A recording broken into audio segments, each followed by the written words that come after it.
Power is a fragile illusion. 1 minute, you are the apex predator, sipping champagne in a ballroom worth millions. The next, you are trembling on your knees, praying that the monster you created doesn't rip your heart out. November 14th.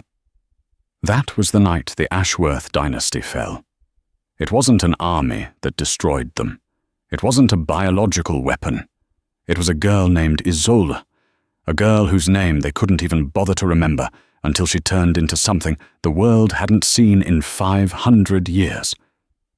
This is the true story of how the weakest Omega in the state of Vermont became the nightmare of the American Council. Buckle up. It's going to get bloody. To understand the sheer magnitude of the violence that happened later, you have to understand the silence of Isolde Carter's life. In the werewolf world, your rank isn't just a social status. It's a biological imperative. If you are an alpha, your blood sings with command. If you are an omega, like Isolde, your bones ache with submission. Isolde worked at the Greystone Manor, the ancestral home of the Ashworth pack in northern Vermont. The Ashworths were old money. We are talking about the kind of family that owns senators and judges. The alpha, Richard Ashworth, was a man who believed that weakness was a disease. And in his eyes, Isolde was terminal. She was 21 years old, orphaned, and officially classified as wolfless. She hadn't shifted by her 18th birthday. In the brutal economy of the pack, this meant she was barely worth the food scraps she ate. Her day started at 4 a.m., scrubbing the marble foyer where the muddy boots of the Beta Guards had tracked in snow. "Mr. Spot, Carter," a voice sneered from above. Isolde froze. She knew that voice. It was Victoria Ashworth, the Alpha's daughter. Victoria was stunning, blonde, statuesque, and possessing a soul as black as rot. She was walking down the grand staircase with her arm linked through Liam Montgomery. Liam. Just thinking his name made Isolde's chest tighten. Liam was the future beta of the pack. He was kind, or at least he used to be. When they were children, before the hormones and the ranks set in, Liam had once bandaged Isolde's knee when she fell off a swing. He had given her a candy bar and told her she was brave. She had held on to that wrapper for 6 years. But now he was Victoria's property. "I'm sorry, Victoria," Isolde whispered, keeping her eyes on the floor. Eye contact was forbidden. "It's future alpha female to you, trash," Victoria laughed, kicking the bucket of soapy water. The dirty grey liquid sloshed all over Isolde's uniform, a thin, ragged grey dress that smelled of bleach. Isolde gasped as the cold water soaked her skin. She shivered, not just from the cold, but from the crushing weight of the command rolling off Victoria. Even without shifting, Victoria's wolf was present, pushing Isolde down. Liam shifted uncomfortably. "Vic, come on. We're going to be late for the council brunch." "Don't tell me you pity her, Liam." Victoria turned her sharp gaze to him. "She's a genetic dead end. Daddy says she shouldn't even be allowed indoors. She smells like nothing. No wolf. Just human sweat and fear." Liam looked at Isolde. For a second, just a fraction of a second, Isolde looked up. She saw conflict in his eyes. She saw a flicker of that boy who had fixed her knee. "Please," she begged silently. "Just say one nice word." Liam hardened his jaw. He looked away. "You're right, Vic. She's a mess. Let's go." The door slammed shut, leaving Isolde in a puddle of dirty water. She didn't cry. She couldn't afford the dehydration. She just wrung out her rag and kept scrubbing. But there was something strange happening to her body lately. A heat, not a fever, but a burning sensation in the marrow of her bones, specifically along her spine. It usually happened when she was angry. And today, watching the man she loved walk away with the woman who tormented her, the heat was unbearable. It felt like molten gold was trying to break through her skin. She ignored it. She had work to do. The winter solstice ball was in 2 days, the biggest event of the decade. And while she wasn't invited, she was expected to cook the feast for the 300 guests who were. The day of the winter solstice ball arrived with a blizzard.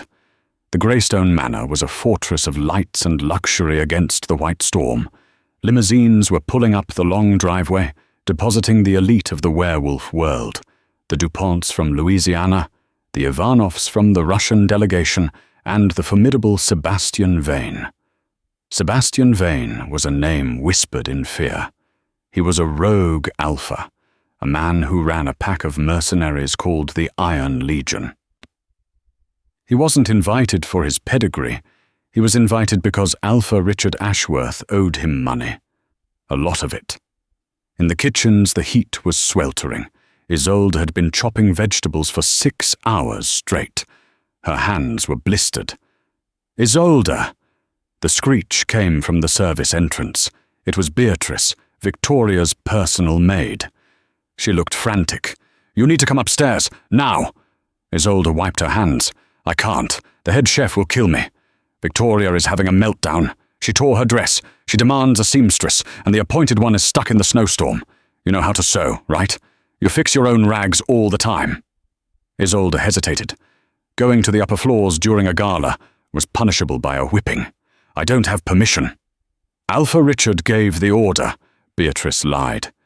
You could tell she was lying by the way her pulse jumped in her neck. But Isolde had no choice. You don't say no to the Alpha's order. Isolde followed Beatrice up the back stairs, her heart hammering against her ribs. The house smelled of expensive perfume, roasted venison, and the heavy, musky scent of powerful wolves. They didn't go to Victoria's room, though. Beatrice shoved Isolde into a guest suite on the 3rd floor. "Wait here, I'll get the dress," Beatrice said, and locked the door. Click! Isolde spun around. "Beatrice?" Silence. The room was dark, lit only by the moonlight reflecting off the snow outside. On the bed, there was a dress, but it wasn't Victoria's torn gown. It was a stunning emerald-green silk slip dress, and next to it, a mask. A note lay on the pillow. The handwriting was messy, hurried. "Izzy, I know how they treat you. I'm tired of watching it. Put this on. Meet me in the library. I want to show everyone that rank doesn't matter. I want to claim you tonight."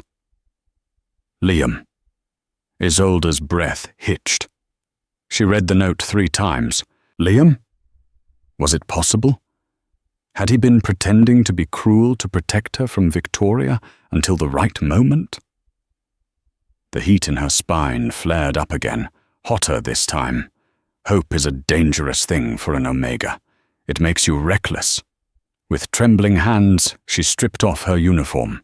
She washed her face in the ensuite sink, trying to scrub away the grease of the kitchen.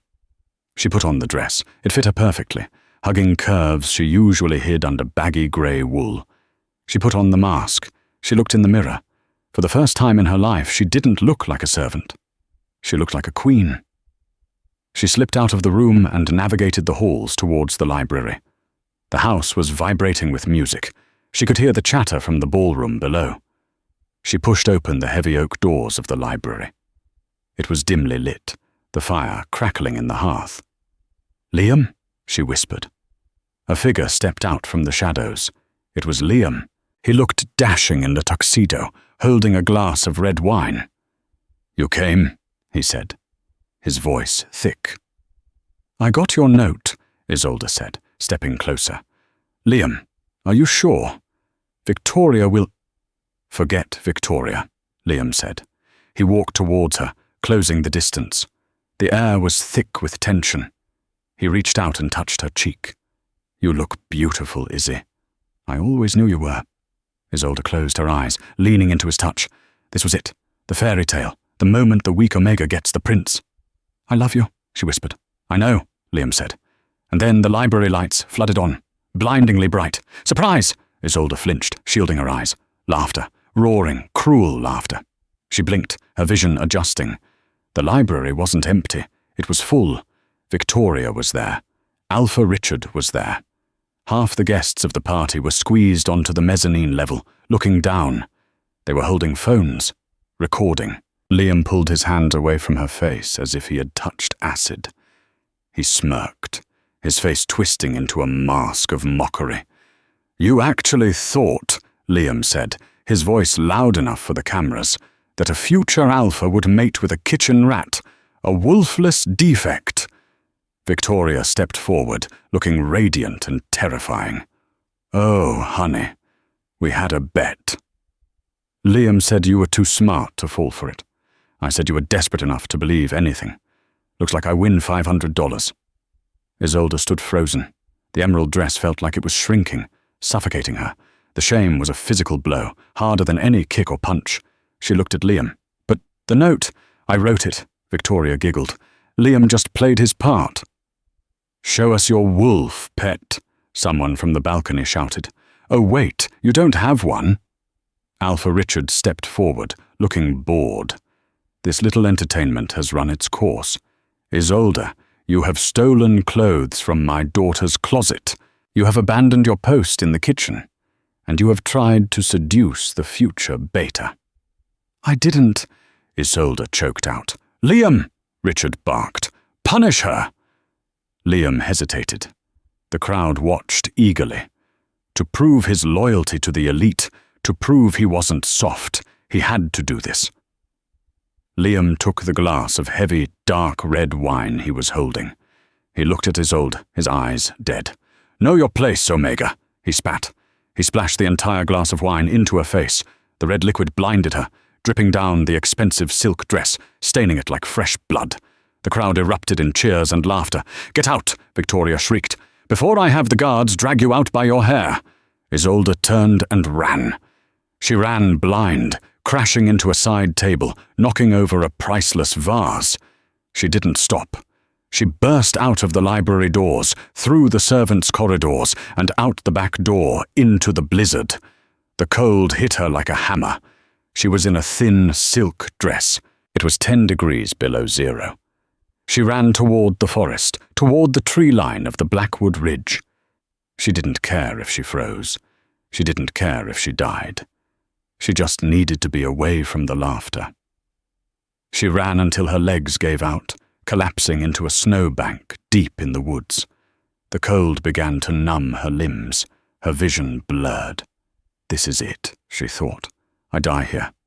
But the heat in her spine, it wasn't going away. It was exploding. As her human heart slowed down, something ancient woke up. It didn't feel like a wolf.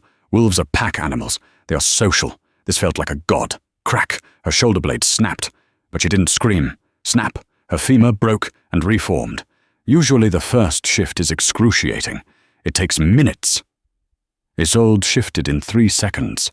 A burst of golden light, bright enough to illuminate the dark forest, exploded from her body. The snow around her melted instantly, turning to steam. When the steam cleared, Isolde was gone. Standing in her place was a wolf. But not a normal wolf. She was massive, standing 7 feet at the shoulder. Her fur wasn't grey or brown or white. It was gold. Pure, metallic, shimmering gold. Her eyes were violet, the colour of royalty. She threw her head back and let out a howl. It wasn't a howl of pain. It was a sound that shook the snow off the trees for miles. A sound that made every wolf in the Greystone Manor, 3 miles away, drop their champagne glasses and clutch their chests in primal terror. Deep in the shadows of the forest, a man watched. Sebastian Vane, the mercenary alpha, leaned against a tree, a cigarette burning in his hand. He had followed the scent of distress, expecting to find a dying girl. Instead, he was looking at a legend. He dropped his cigarette into the snow. "Well," Sebastian whispered to himself, a dark smile spreading across his face, "this changes everything." Isolde woke up to the smell of burning wood and expensive coffee. She wasn't dead. That was the first surprise. The second surprise was that she wasn't cold. She was lying in a bed that was bigger than her entire room back at Greystone Manor. The sheets were high thread-count grey cotton. The room was rustic, but screamed wealth. Exposed beams, floor-to-ceiling windows overlooking a snow-covered mountain range, and a fireplace large enough to roast a whole deer. She sat up, gasping. Her body felt different. The constant, aching fatigue that had plagued her for 21 years was gone. Her hearing was razor-sharp. She could hear the heartbeat of a squirrel outside the window. She could hear the blood rushing through her own veins. "Drink this, Black. No sugar." Isolde jumped, her claws, extending instinctively into the sheets. Sebastian Vane was sitting in a leather armchair in the corner, watching her over the rim of a mug. He wasn't wearing his tuxedo anymore. He was in tactical gear, black cargo pants, a tight thermal shirt that outlined terrifyingly large muscles, and combat boots. He looked like war personified. "Where am I?" Isolde's voice was raspy, but it carried a strange resonance, a vibration that made the glass of water on the nightstand tremble. "The Adirondacks," Sebastian said calmly. "My territory. The Iron Legion compound. You've been asleep for 3 days." 3 days? Isolde scrambled out of bed. She looked down at herself. She was wearing one of his t-shirts. Her legs, usually bruised and scarred from kitchen work, were flawless. The skin was milky white, glowing with health. "What happened to me?" Sebastian stood up. He was huge. At Greystone, people feared Alpha Richard, but Richard was a politician. Sebastian was a predator. He walked over to her, stopping a few feet away. "You shifted," he said simply, "and you didn't just turn into a wolf, Isolde. You turned into a gold." He picked up a remote and clicked a button. A flat-screen TV on the wall flickered to life. It was playing a news clip from a werewolf underground network. Unexplained seismic activity in northern Vermont. Witnesses report a blinding golden light. Ashworth Pack refuses to comment, but stock prices for Ashworth Industries have plummeted 15% this morning. Sebastian turned the TV off. "Do you know the history of our kind? The real history? Not the sanitized garbage they teach in schools?" Isolde shook her head. "I was a servant. I wasn't allowed to read the histories." "Figures," Sebastian scoffed. 500 years ago, there were no alphas, betas or omegas. There were just the Aurelians, the golden wolves. They were the judges. They had the power to strip an alpha of his command with a single growl. They were the kings of the species. But the alphas got jealous. They banded together and hunted the Aurelians down. Extinction event. Or so we thought. He looked at her with intense, dark eyes. "You are an Aurelian, Isolde, a genetic throwback, a biological miracle. You are the only thing on this planet that can make a man like me kneel. Theoretically." Isolde backed away, hitting the wall. I can't be. I'm weak. I'm nothing." "You were nothing because your body was spending 20 years conserving energy to build that beast inside you," Sebastian said, stepping closer. "But now you are a nuclear weapon, and you have a choice." He reached into his pocket and pulled out a phone. He tossed it onto the bed. "Richard Ashworth has declared you a rogue. He says you stole jewelry and fled. He has put a bounty on your head. $50,000. Any low-level hunter will be looking for you." Isolde looked at the phone. A picture of her face, a bad one, from her ID card, was plastered on a "wanted" poster. "They will kill me," she whispered. "They will try," Sebastian corrected, "or we make a deal." Isolde looked up. "What kind of deal?" Sebastian smirked, a dangerous, jagged expression. "I have wanted to destroy the Ashworth line for 10 years. Richard Ashworth killed my younger brother in a border dispute and covered it up. I have the soldiers, I have the guns, but I don't have the political leverage to enter the High Council and expose him without starting a civil war." He pointed a finger at her. "You do. You are a gold. By ancient law, if you challenge him, the council must let it happen. They cannot deny a royal challenge." "I don't know how to fight," Isolde said, her hands shaking. "I know how to peel potatoes and scrub floors." "I can teach you to fight," Sebastian said, his voice dropping to a low growl. "I can teach you to walk like a queen, talk like an assassin, and cut a man's throat with a dinner knife. I will give you the world, Isolde. I will make them beg for your mercy. All of them. Liam, Victoria, Richard." He held out his hand. It was rough, scarred and large. But in exchange, he said, when you take the Ashworth territory, you give half of their land to the Iron Legion, and you clear my name with the council. Isolde looked at his hand.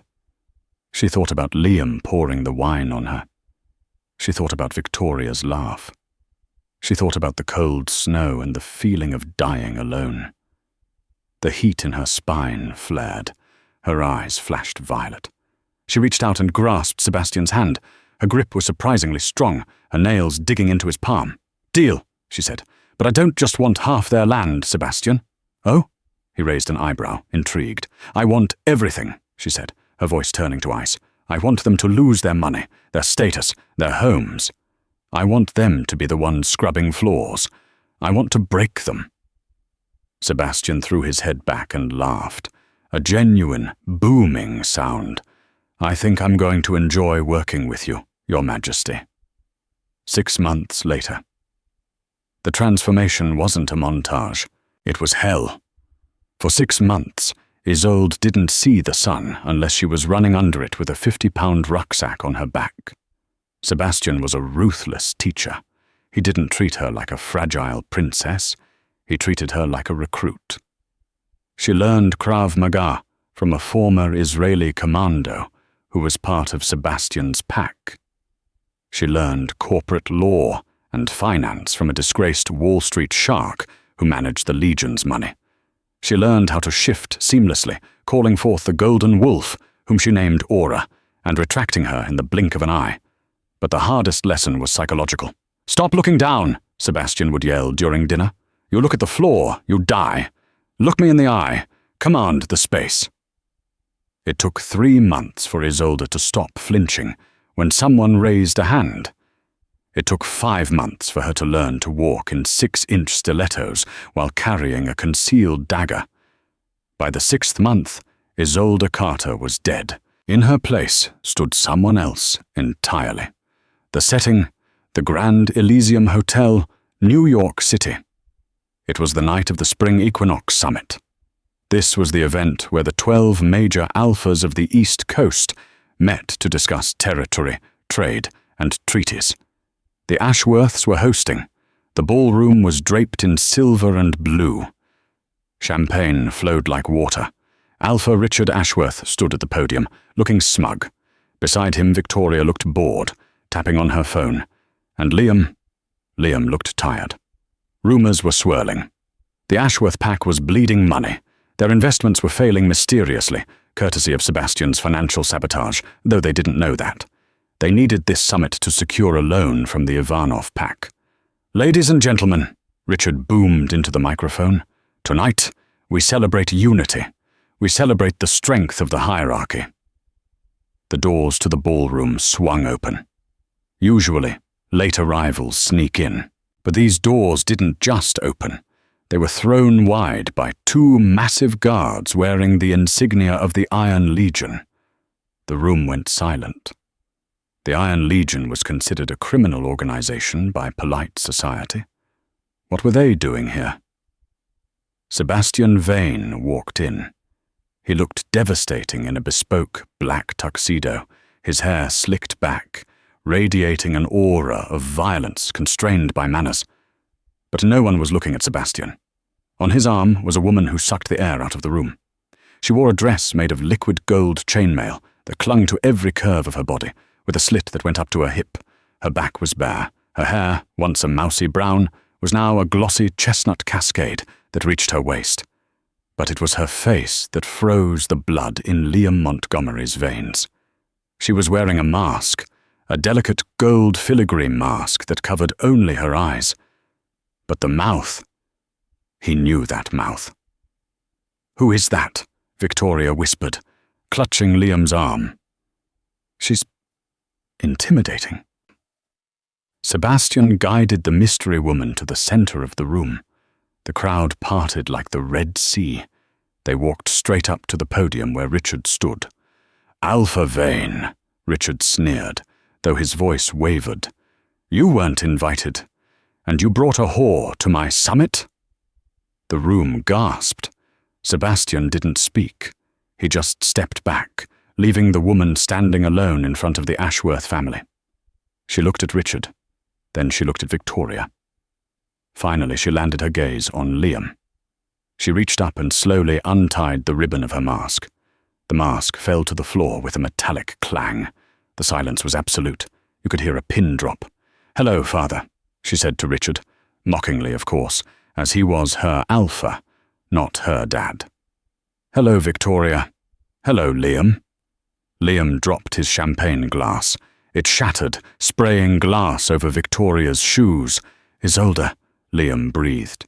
"That's impossible. You're dead. You died in the woods." "Isolde!" Victoria shrieked, her face turning purple. "The maid? You let the maid in here?" Isolde smiled. It wasn't a nice smile. "I'm not a maid anymore, Victoria." Richard's face went red. "Guards, remove this trash. Kill her this time." 4 beta guards rushed forward, batons raised. Isolde didn't move. She didn't shift. She just let it out. She released a fraction of her Aurelian aura. It wasn't a physical blow. It was a wave of pure, crushing dominance. Boom! The 4 guards dropped to their knees instantly, sliding across the polished floor. They whined, pressing their foreheads into the ground, unable to look at her. Their wolves recognized a queen, even if their human minds were confused.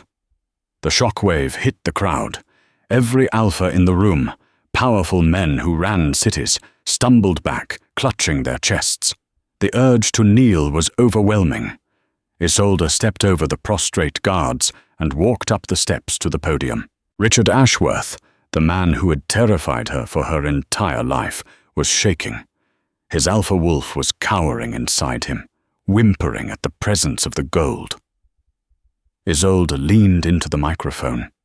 "My name is Isolde Carter," she announced, her voice echoing through the hall and the live stream cameras broadcasting to the werewolf world. "I am the Golden Wolf, and I'm here to conduct a performance review of the Ashworth administration." She turned to Richard, her eyes glowing a vibrant, terrifying violet. "You failed," she whispered. Then she turned to the crowd. "The Ashworths are bankrupt. They are morally corrupt. And as of this moment, I am challenging Richard Ashworth for the position of Alpha of the Greystone Pack." "You can't!" Victoria screamed, though she was hiding behind Liam. "You're a servant. You have no bloodline." Isolde laughed. "My bloodline is the law, Victoria, and yours is about to be extinct."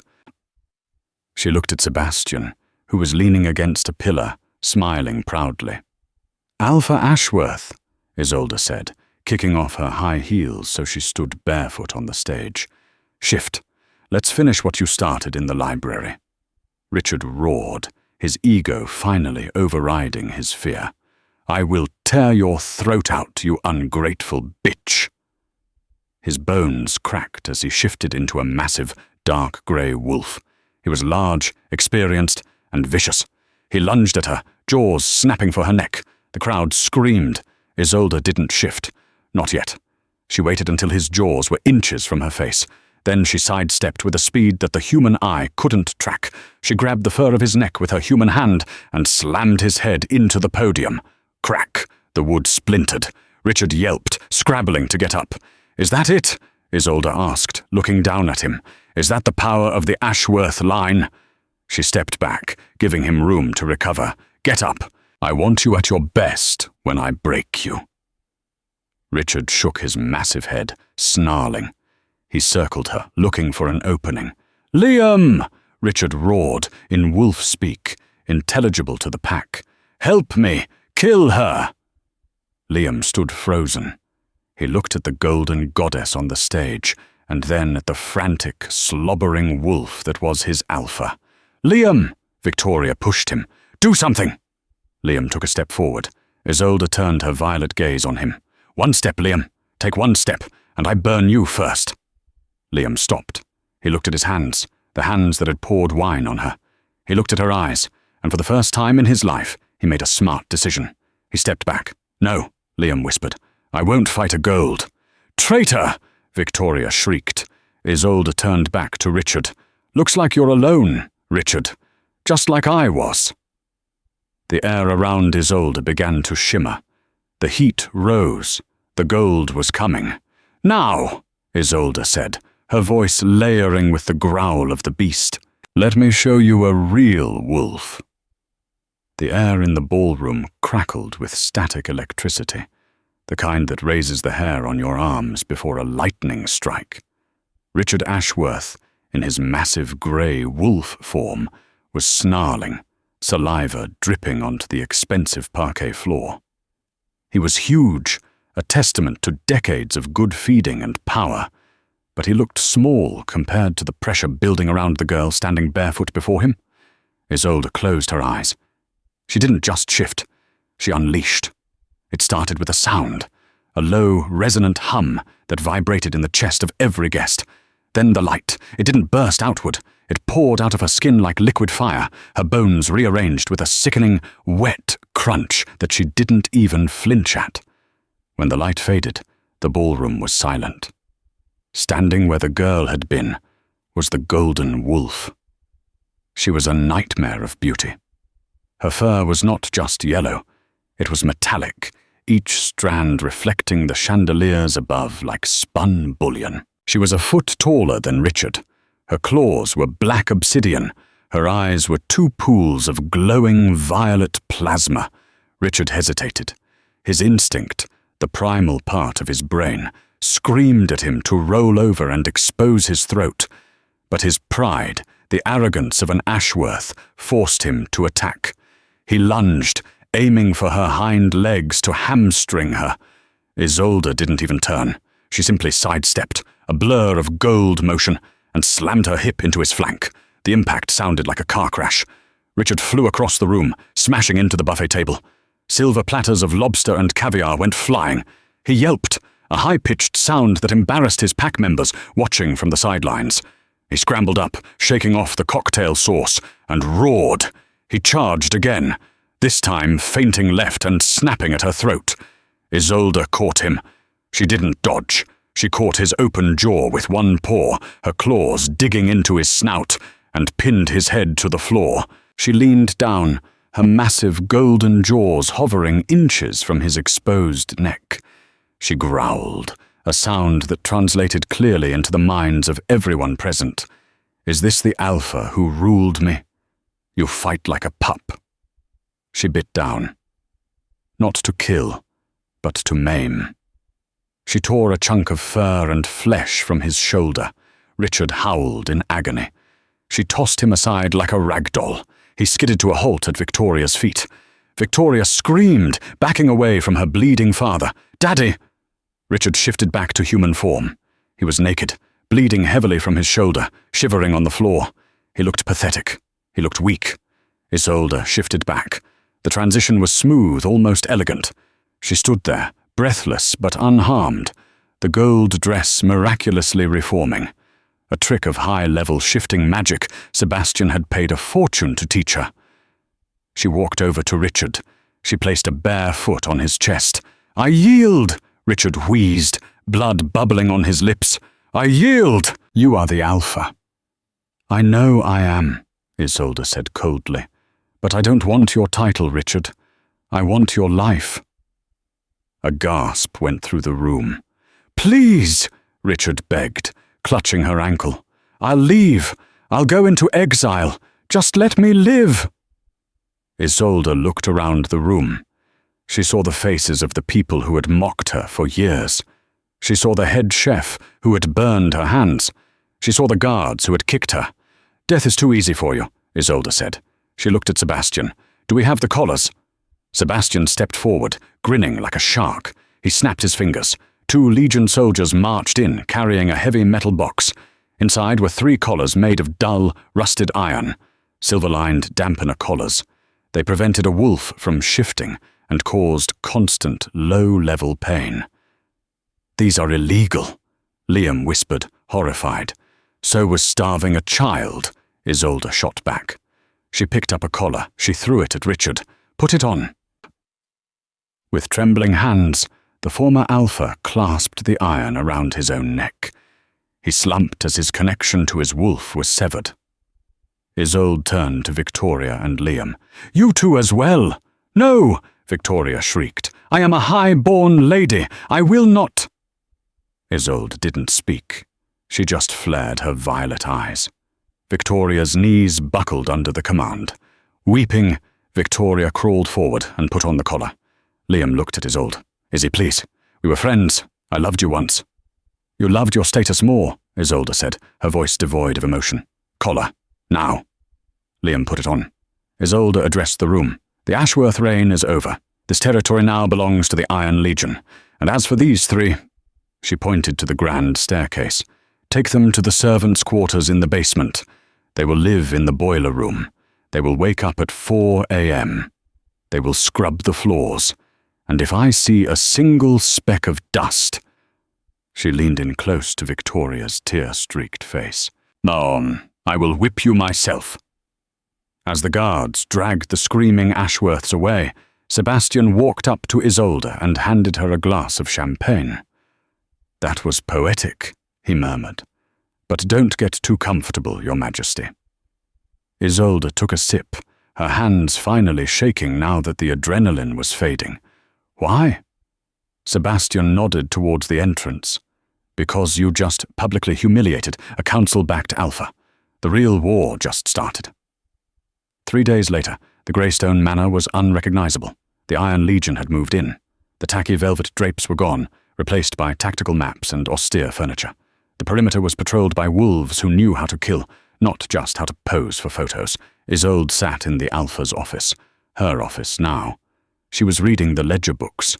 Richard hadn't just been bad with money. He had been embezzling from the council. "This is good," she muttered to Sebastian. "We can use this." "It won't matter if they execute you for being an abomination," Sebastian said, cleaning a large, serrated knife. "They're coming today." Within the hour. As if on cue, the sound of helicopter blades chopped through the mountain air. Isolde walked to the window.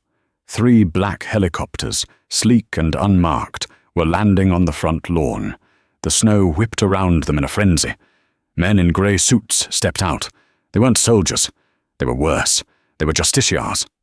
Leading them was Magnus Blackwood. Magnus was a legend in the worst way. He was the High Counselor of the Eastern Seaboard. He was 300 years old, though he looked 40. He was a warlock-wolf hybrid, capable of using blood magic. He had wiped out the last known golden wolf lineage in the 1800s. "He looks friendly," Isolde said dryly. "He's here to kill you, is he?" Sebastian said, his voice tight. "If this goes south, you run. I'll hold them off." Isolde turned to him. "I'm done running." They met the delegation in the Grand Hall. Isolde sat on the Alpha throne, wearing a simple black suit. Sebastian stood at her right hand. Magnus Blackwood walked in.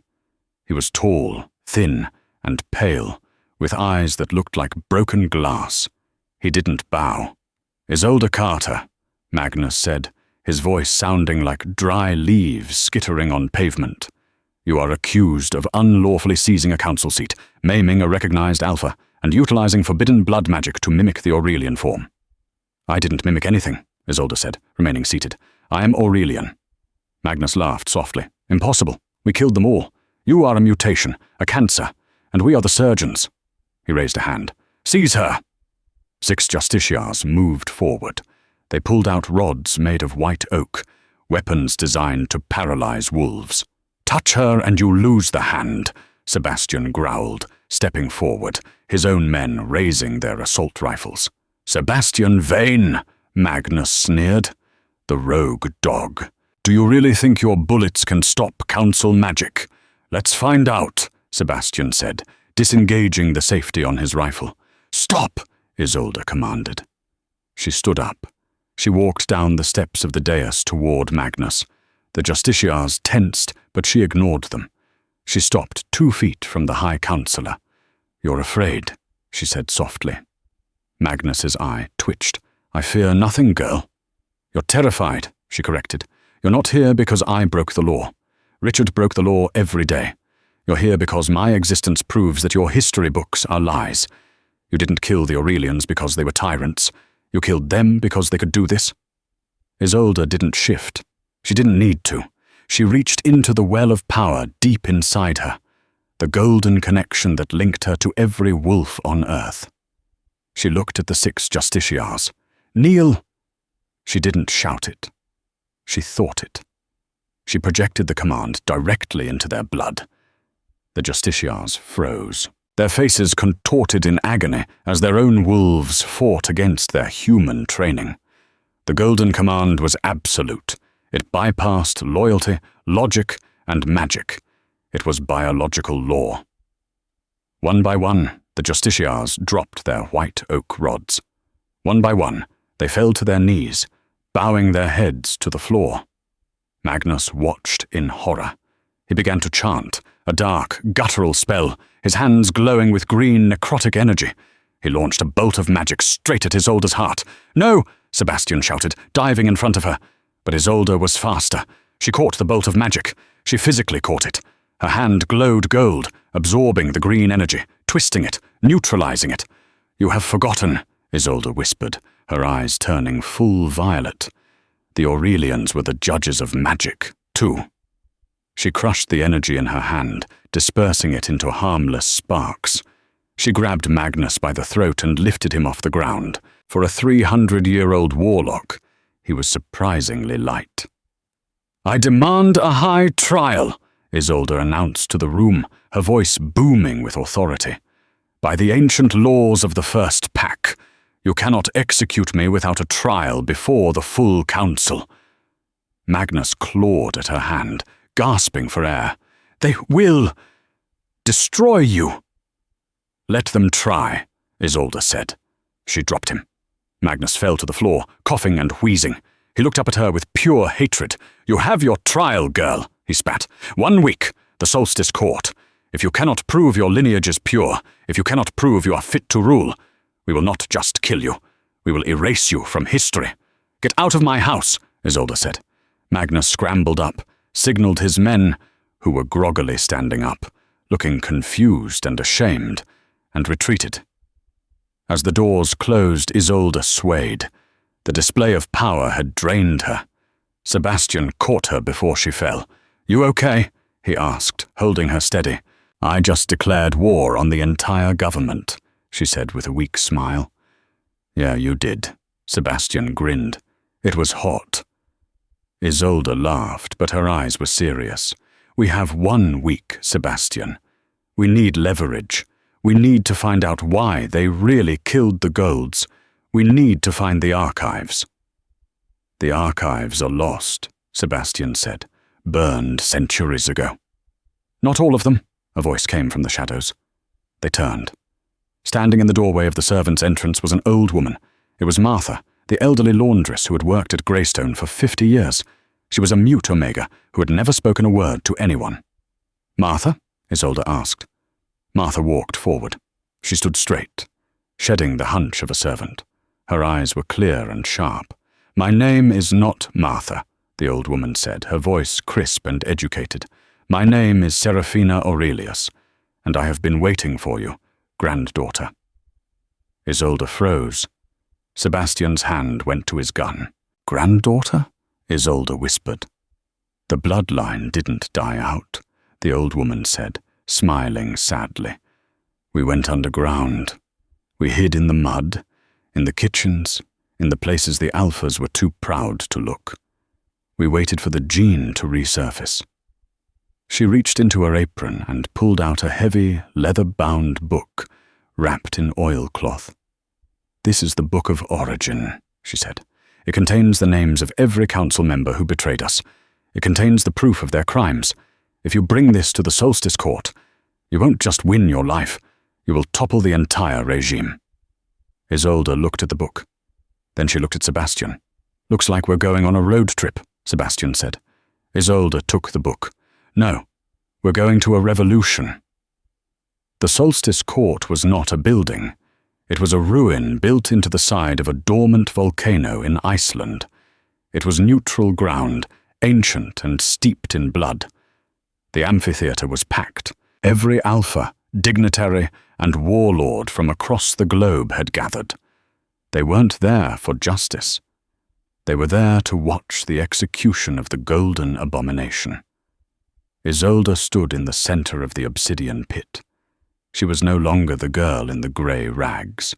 She wore a suit of white combat armor, customized by the Iron Legion, with the crest of the golden wolf painted on the chest. Sebastian stood at her back, his rifle replaced by a ceremonial broadsword, looking like a god of war. High above them, in the stone box seats, sat the Council of 12. Magnus Blackwood sat in the center, looking down with a sneer of anticipation. "Isolde Carter," Magnus's voice boomed, amplified by magic. "You stand accused of heresy. You claim a bloodline that was extinguished for the safety of our species. You bring a rogue army to our holy ground. How do you plead?" Isolde looked up. Her eyes were already glowing violet. The cameras droned around her, broadcasting this moment to millions. "I plead," Isolde said, her voice clear and steady, "that you are a liar." Gasps rippled through the stands. "Insolence!" Magnus roared. "Executioner, bring her head!" A massive gate opened, and a genetically modified berserker, a beast standing 9 feet tall, pumped full of rage serum, charged into the pit. Sebastian stepped forward, his hand on his sword. "No," Isolde said, stopping him with a touch. "They need to see." Isolde walked towards the charging beast. She didn't flinch. When the berserker was 5 feet away, raising a massive axe, Isolde simply spoke. "Sleep." The word wasn't spoken, it was detonated. A shockwave of golden light erupted from her, hitting the berserker. The monster's eyes rolled back, and it collapsed mid-stride, skidding to a halt at her feet, snoring loudly. The stadium went dead silent. Isolde reached into her pack and pulled out the Book of Origin. She held it up high. "You told the world that the Aurelians were tyrants. Then," she shouted, turning to face the crowd, "you told us they were mad. But I have the records, kept by Seraphina Aurelius, the woman you thought was a mute laundress for 50 years. She opened the book. November 14th, 1420. The founding council creates the Alpha hierarchy to consolidate wealth. They realize the Aurelians, the natural judges of our species, would never allow the hoarding of territory. So you murdered them." She pointed a finger at Magnus. "You didn't kill my ancestors to save the wolves, Magnus. You killed them because they could do this." Isolde slammed her hand onto the ground. The volcano rumbled. The obsidian floor cracked. Golden light flooded the cracks, forming a massive, glowing seal beneath the entire amphitheater. "I invoke the right of supremacy!" Isolde screamed. The right was a myth, a legend. It was said that a golden wolf could force every wolf in a 10-mile radius to show their true nature. "Show us!" Isolde commanded. The light blasted upward, hitting the council box. The illusions fell. Magnus Blackwood screamed as his disguise melted away. He wasn't a noble wolf. The light revealed the dark, twisting shadows of blood magic clinging to him like parasites. It revealed the magical tethers connecting him to hundreds of enslaved Omegas, draining their life force to keep him young. The crowd roared in horror. They saw the truth. Their leaders weren't gods. They were vampires, feeding on the weak to maintain their power. "They are feeding on us!" an alpha from the crowd shouted. "She's telling the truth!" Chaos erupted. The crowd surged forward. Magnus, realizing his reign was over, drew a jagged dagger. "Kill her! Kill her now!" He leapt from the box, falling 40 feet into the pit, aiming straight for Isolde. He was fast, unnaturally so, powered by stolen magic.